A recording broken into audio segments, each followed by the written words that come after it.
questions of the conscience, little grown-up advocate.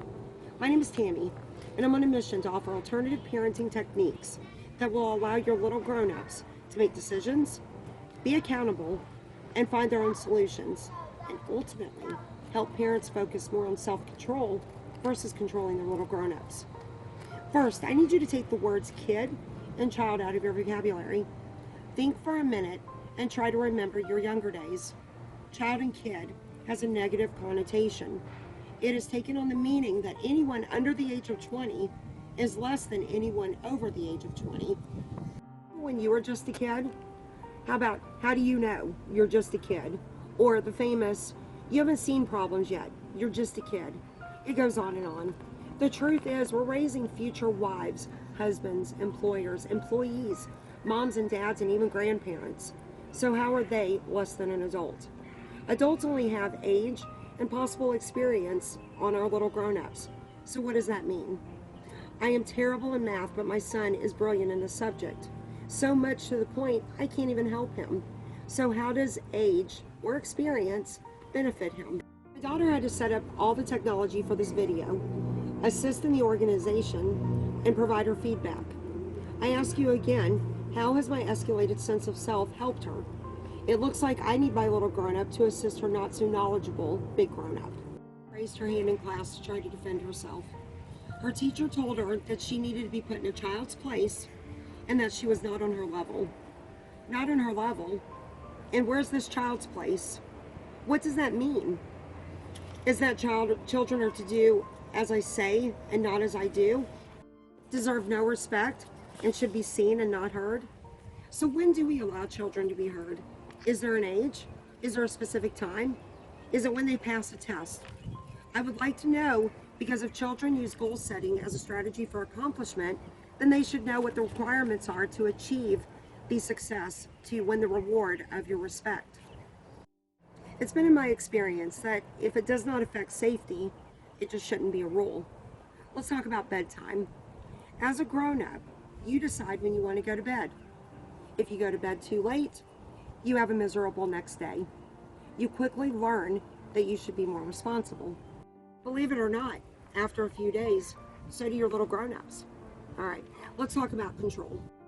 Control is a basic instinct that consists of certainty, completion, understanding, and predictability. Those who haven't had any control over their emotions, environment, or circumstance seek to control something that will give them that sense of fulfillment. Control can be broken up into three parts. Okay, first you have your controllables, which are everything that's weak, and that can be drugs, isolation, suicide, that can be abuse of children or animals, that could be depression. Then you have self-control, which is right here, and that's the ability to problem solve, the ability to adjust effectively, and the ability to find alternative solutions. Then you would have over here your out of controls, which would be your uncontrollables, which could be terminal illness, bills, an abusive partner, or an abusive relationship, maybe a car accident. In order to be healthy and raise healthy little grown-ups, parents must have self-control, and they must have the ability to lead as the example. If you can't control the experience, don't try. Instead, move your control to self. Stop and think. It is okay to let your little grown-ups know that you need 10 or 20 minutes to think. At this point, you must prioritize yourself. Find them something to do while you problem solve, adjust to a new situation, or find an alternative solution. Let's find an example. Let's say your partner is abusive. You have choices. The most obvious is to get out of the situation, but to date you have not. Your abusive partner also has a child. Your uncontrollable is obviously the abusive partner. If you put it in self-control, then you have choices as to leave, fight back, counseling, or maybe talk it out. But if none of those work, then you're looking at going over to your controllables, which are isolation, alcohol abuse, drug abuse, thoughts of suicide, or depression, but this isn't your fault. Or possibly abusing the child, and this isn't his fault. You need to get it back on self-control before your controllables become your uncontrollables. I've kept this simple for the time being, but as you continue to learn in upcoming episodes, you will have the ability to better assess and understand situations, allowing you to better handle problems. You have 2 assignments this week. The first is to get a pen and paper. You are to draw 3 stick figures and label the first one uncontrollable, the next self-control, and the third controllable.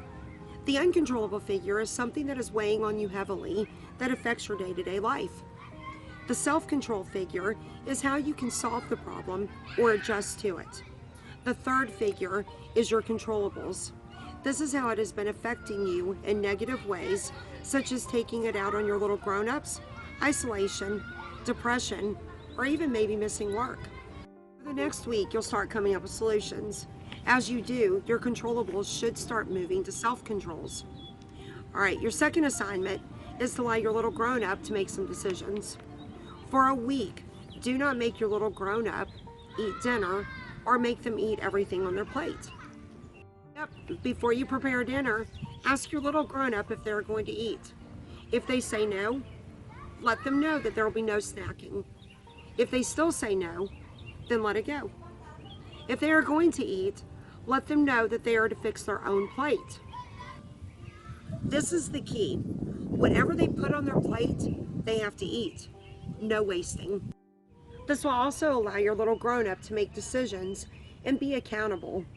Do not force them to put anything on their plate. If they don't want broccoli, don't make them get it. Your only rule is that they must eat what they get. Don't worry, your little grown-up won't starve to death, and they will keep growing. The only change is they will appreciate your respect. See you next Saturday, and I'm looking forward to hearing about your experiences. Be sure to subscribe as not to miss out on any episodes. Also, please visit me on my blog at littlegrownupadvocate.wordpress.com. Happy days to you all.